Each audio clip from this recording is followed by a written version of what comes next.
Hello everyone. For today's video lecture, we're going to be talking about the conservation of energy for rigid body systems. So the work and energy method is best summarized as this. The work done to a system will be equal to the change in that system's energy. So work is generally a force applied over a distance. Energy is going to be the translational or now rotational kinetic energy. And then the potential energy is going to be gravitational or elastic potential energy. As a replacement for the work done by gravity forces or the work done by springs. All right, so if we put everything in this into a single equation, this is where we are going to start with all of our work and energy problems, what we did back with particles, and now what we're going to do with rigid bodies, same starting point. So W is equal to delta KE plus delta PE. And all work and energy equations start with this simple equation, which can be adapted. We're going to have different pieces that fit into this depending on our situation.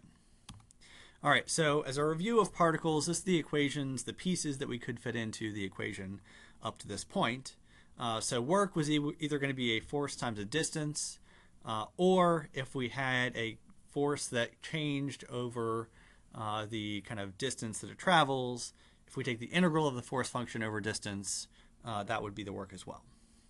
All right, so for change in kinetic energy, delta KE was going to be 1/2 mv final squared minus 1/2 mv initial squared. And that is the final and initial velocities in there.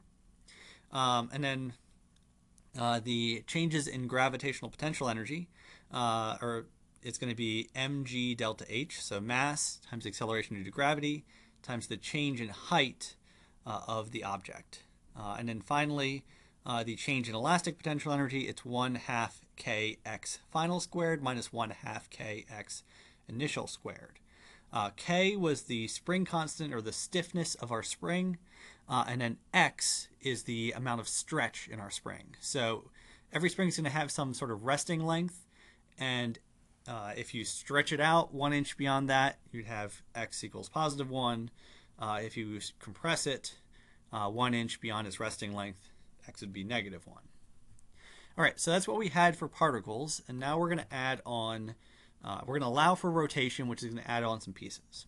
So still the same base formula, we just have extra types of kinetic energy, extra types of work, extra types of potential energy in our system. All right, so we need to include the work done by moments and couples as a new part of work. We need to include rotational kinetic energy as a new part of kinetic energy.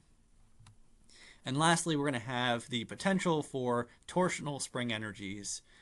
So in addition to strings we stretch out, we can have springs that we twist and store up energy that way.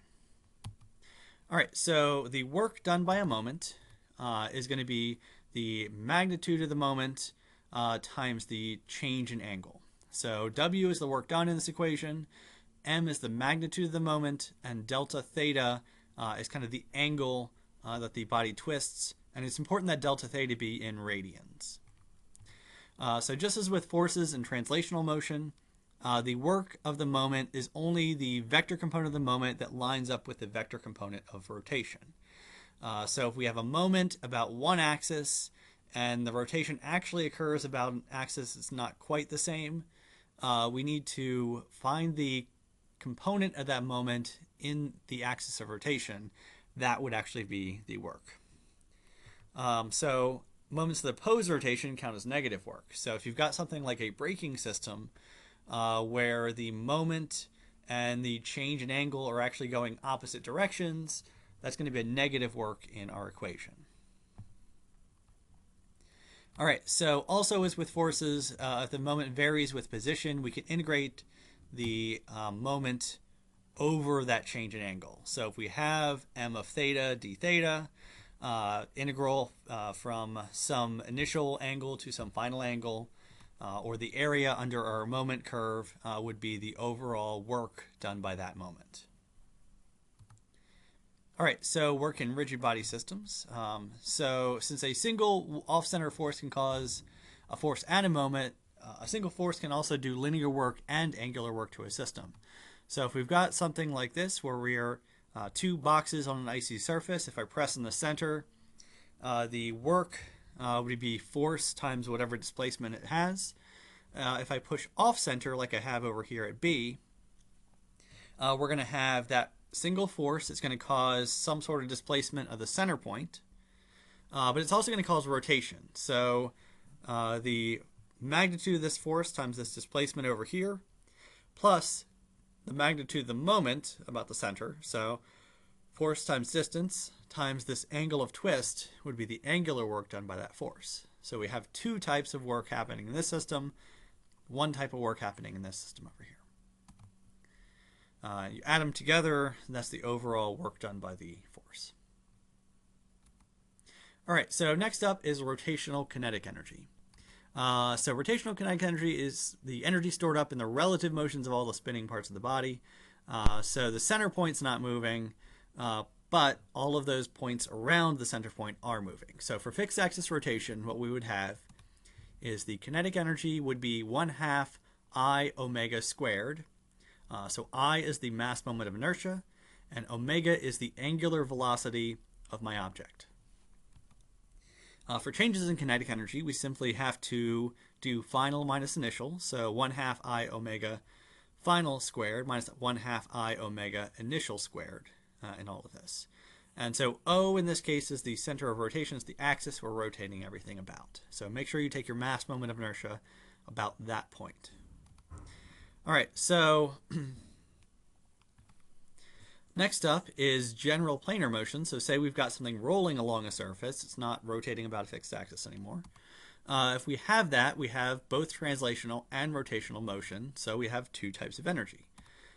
So delta KE in this case would be 1/2 mv final squared minus 1/2 mv initial squared plus 1/2 I omega final squared minus 1/2 I omega initial squared. In this case, I've changed the I to be about the center of mass rather than the fixed axis of rotation because we don't have a fixed axis of rotation anymore. All right, so velocity is important to note as well. The velocity refers to the velocity of the center of mass of the body. So this velocity here and this velocity here is at this particular point as well. All right, next up for gravitational potential energy. So it is still mg delta h. The only thing we need to adjust for rigid bodies is it needs to be the change in height of the center of mass of the object. So it's not going to be the top. If we have a beam that kind of falls over, it's not going to be the top, it's not going to be the bottom, it's going to be the center point of the beam. How far does the height change for that particular point? And then finally, torsional springs. So elastic potential energy, we don't only have regular springs like you would have on your car or on a screen door, but we also have torsional springs. So the traditional torsional spring, if you think about a mouse trap, the center point right here, the part right here, that's the torsional spring in the system. When it's triggered, the torsional energy is released, and this part would flip over really quickly. So another example is something like a tape measure, which uses a torsional spring to pull the tape measure out. So when you pull a tape measure out, you're going to kind of wind up the torsional spring. When you release the tape measure, the torsional spring pulls it back into the system. So either of these, they are going to cause rotation rather than pulling something together or pushing it apart like a translational spring would do, linear spring. All right, so with these torsional springs, the change in potential energy is 1/2 k theta final squared minus 1/2 k theta initial squared. So it is important to note that the angle theta in this case refers to the displacement from the resting location. So say that this spring was at rest at like 180 degrees. If I rotate the one end up by 90 degrees, my theta would be in terms of 90 degrees, which is pi over 2 radians in this case. And then K is simply the spring constant for the torsional spring. So same idea as the stiffness of the spring, although it is going to be force in terms of displacement angle instead of force in terms of displacement distance in this case. All right, so all of those pieces come together. We can have all of these things going on, all the linear components, and now all the torsional and rotational components as well in our work and energy system. So all of this comes together with kinematics as well. So one of the primary limitations of work and energy method is that it still only results in a single equation. We've got W is equal to delta KE plus delta PE. So because we only have a single equation to work with, if we want to solve for more than one unknown, we're going to need to relate different pieces, usually using kinematics. So we might want to relate linear and angular velocities. So if I know V and I know omega, something like rolling without slipping is going to help with that.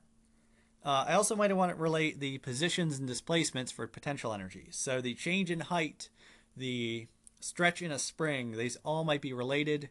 And we've got to put together extra equations to add to our conservation of energy equation. All right, so the work and energy process. In all of this, we need to carefully account for all the factors at play between some initial state and some final state. So set up a diagram showing the initial state and the final state. Sorry. Identify any forces or moments that will do work between the two states. Identify any known or unknown velocities or angular velocities in each state.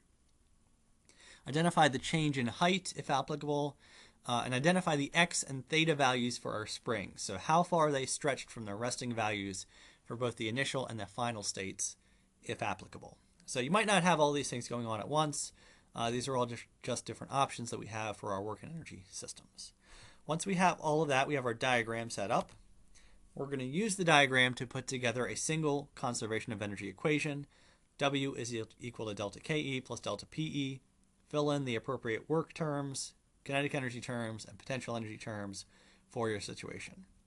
If you have more than one unknown in that above equation, usually you need to set up some additional equations. So use your kinematics, use just geometry to relate various variables that you have left over.